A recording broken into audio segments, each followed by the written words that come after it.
Hi there, I'm Jeremiah Salaska, Creative Director for Fifth Cell, and this is our new title, Hybrid. So Fifth Cell is actually known for Scribblenauts and other quirky titles like Drawn to Life, but now we've actually gone and done a third-person shooter for XBLA.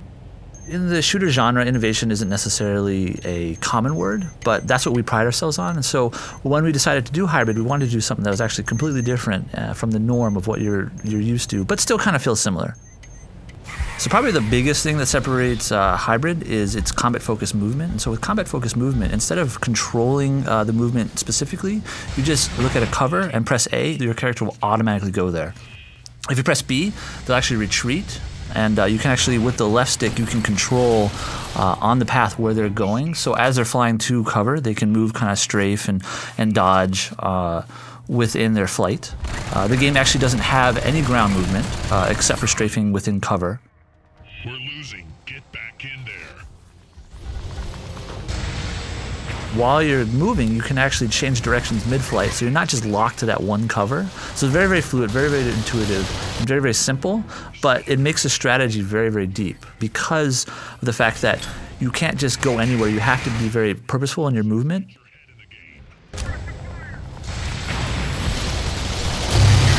We're winning. Stay focused.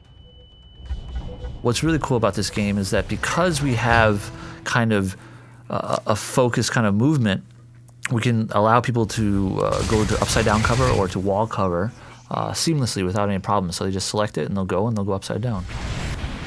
We also have a Killstreak system called drones. And so you've seen a few of them before. There's these kind of like robot looking characters that fly around. When you get one kill, you get a stalker, and he's a little buddy that flies around with you and kind of shoots where you shoot. When you get 3 kills in a row, you get a warbringer, and a warbringer is this huge kind of heavy artillery kind of guy that will fly around and kind of cause havoc.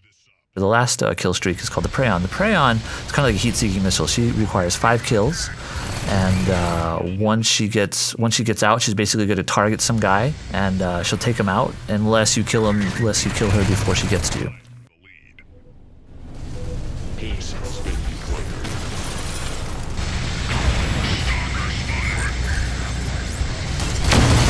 We don't have a class-based system. Instead, we have a system where you can pair on the fly as you die. You can go into the respawn menu and you can pair and match weapons and abilities to your liking. So, like one of my favorite combos is the double-barreled shotgun, which is pretty much an insta-kill when you're right on top of somebody and you hit them. But it only has obviously 2 bullets. With teleports, you can kind of surprise people and sneak up on them. That's a really fun ability. There's other ones like heavy machine gun with a siphon ability, which basically siphons off their health and gives it to you. So as you're fighting and you're moving around, you can kind of siphon up their health and take them out. Time for the lead. So we actually have a persistent world war, so every single battle that you do matters.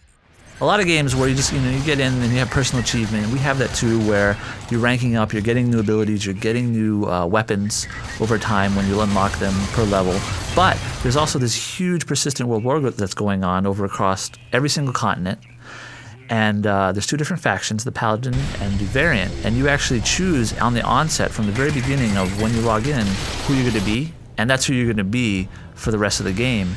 And so you're actually helping your faction do what they need to do by winning matches for them. And that'll actually not only help your faction, but it'll actually help you as well.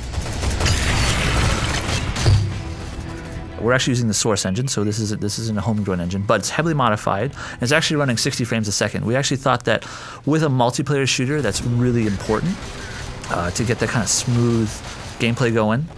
And so we spend a lot of time, optimizing and doing a lot on the Xbox to make sure that that works.